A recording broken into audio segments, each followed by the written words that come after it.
आज हमारे सामने योगेश गुप्ता जी हैं, बहुत अच्छे हैं भैया ये। इनके साथ में आज जो कोई इंसिडेंट हुआ है तो ये अपनी बात रखना चाहेंगे, आप सुन सकते हैं। बोलिए सर, आप क्या हुआ था? चलो भाई देखो अब मैं क्या कर। आज हमारे सामने योगेश गुप्ता जी हैं, बहुत अच्छे हैं भैया ये।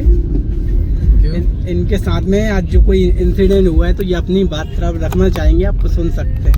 बोलिए सर, आप क्या हुआ है सर आपके साथ? सो भाई मेरी कल की फ्लाइट थी नागपुर के लिए, जो कि थी 10:15 की। देन उसमें भी ट्रैफिक में पुतिन जी के कारण हम फंस गए, क्योंकि ट्रैफिक रूट हुआ था जिसके लिए पहले से कोई गाइडलाइंस नहीं आई थी। देन जैसे तैसे पहुँचे वहाँ पे एयरपोर्ट, तो जहाँ पे चेक इन होता है वहाँ पे लोग इतना केओस हो रखा है कि लोग लिटरली लड़ रहे हैं कि हमने हमारी कनेक्टिंग फ्लाइट है, 2-2 दिन से हमारे लगेज पड़े हुए हैं, हमें कम से कम लगेज दे दो, हमारे पास कपड़े नहीं है पहनने के लिए। लोग चढ़ बोल रहे हैं, लेकिन उस पर भी कोई रिस्पॉन्स नहीं। देन ये सब सोच के मैं डर गया कि मैं बोला जाऊँ कि नहीं जाऊँ, लेकिन फिर भी मैंने हिम्मत करके बोला चलो चेक इन की। लेकिन उसके जैसी एंट्री होती है अंदर, चेक इन होने के बाद वेब चेक इन हो गया, सब एंटर है। जहाँ पे जैसे एयरपोर्ट पे पहुंचे, जहाँ पे अपना गेट नंबर डिसाइड है, वहाँ पे मुझे असलियत पता चली कि मैं अकेला ऐसा नहीं हूँ। जितनी भी कंट्री में फ्लाइट है सबकी लगी पड़ी है, और ये क्या कर रहे हैं, कैसे बेला फुसला रहे हैं कि 1-1 घंटे का बस दिखा के कि हाँ अब डिले हो रहा है। ये नहीं बता रहे सीधे कैंसिल कर दे, क्यों कैंसिल करेंगे तो पैसे देना पड़ जाएगा ना। जी बिल्कुल। लोग वहाँ इतने परेशान हो रहे हैं। यानी रसिया के जो प्राइम मिनिस्टर थे वो आए थे ना?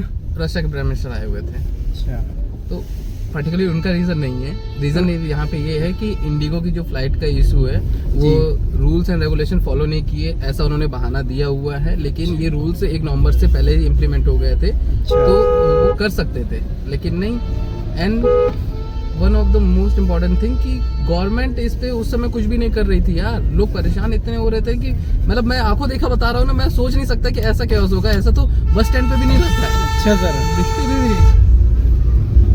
एंड फनी इंसिडेंट क्या हो रहा है कि जो भी एम्प्लॉय आ रहा है तो उनके तरफ से, इंडिगो की तरफ से, उसको खुद नहीं पता कि क्या चल रहा है। अच्छा, और लोग जो एक तो विजयवाड़े वाले बंदे थे, वो क्या करते हैं कि जैसे वो आया घेर लिए उसको। अच्छा, और चिल्लाने लगे विजयवाड़ा विजयवाड़ा विजयवाड़ा। अब उसको लोग को जाना है। अब इससे क्या हो रहा है, वो बंदा भी थोड़ी सा डर रहा है, तो क्या कर रहा है कि जो उसके ऊपर प्रेशराइज कर रहा है उसकी फ्लाइट वो पहले कर रहे हैं। तो इस तरह का सिचुएशन था भाई। तो मैंने गलत गली में डाल दी गाड़ी। चलो वो तो कोई नहीं, घुमा लूंगा मैं आगे से। डन है जी। ये बात थी अभी तक की। तो हमारे फ्रेंड की शादी थी, वो भी अटेंड नहीं कर पाए।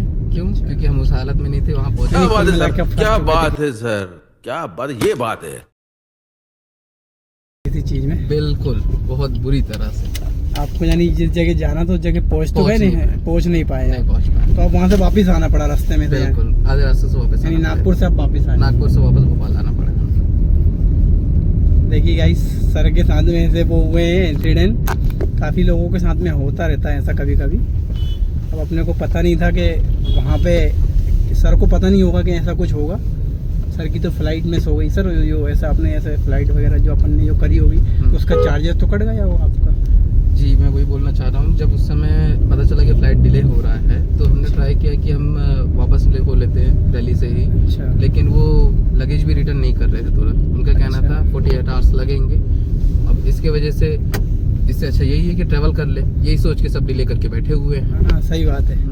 और हाँ, रिफंड की बात अगर करें हम, तो ये हो रहा है कि वो फ्लाइट कैंसिल नहीं कर रहे हैं, वो डिले करके दिखा रहे हैं ताकि आप बस हमसे पैसे की रिक्वेस्ट ना कर सको। अच्छा। One more thing, as per DGCA rule, अगर 3 घंटे से ज्यादा फ्लाइट लेट होती है तो रिफंड के लिए कंपलसरी रहता है। और अगर 6 घंटे से ज्यादा लेट होती है फ्लाइट, तो उनको खाना और रहने के लिए प्रोवाइड करना पड़ता है। यहाँ तो बेसिक नीड प्रोवाइड नहीं कर रहे थे, लोग खाने के लिए तरस रहे थे। अच्छा जी। और आप एयरपोर्ट में जानते ही कितने महंगे रहते हैं, ठीक है ना?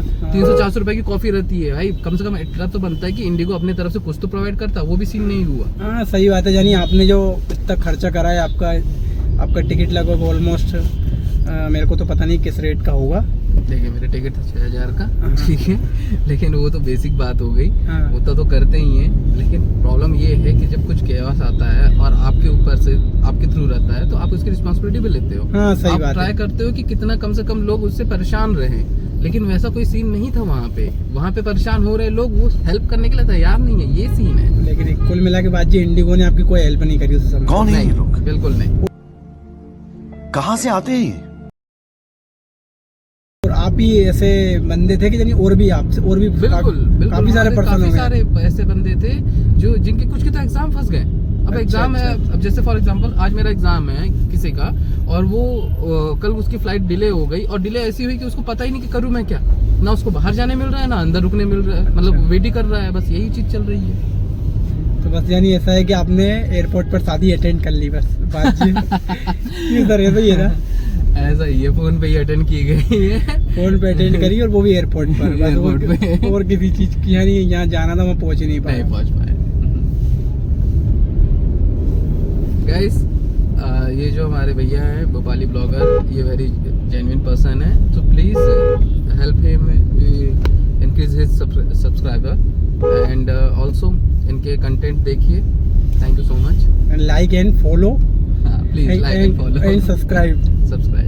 Thank you so much sir. Thank तो गाइस मेरा कहना यही है भाई, मेरे को थोड़ा सपोर्ट करें ताकि मैं और भी भोपाल में जो भी न्यू पर्सन आए उन सबको अच्छी अच्छी जगह दिखा सकूं। अभी मेरा चैनल थोड़ा यानी ग्रोथ कर रहा है आप लोगों की मदद से, और गाइस मेरा कहने का मतलब यही है, आप थोड़ा सपोर्ट करें। Thank you so much.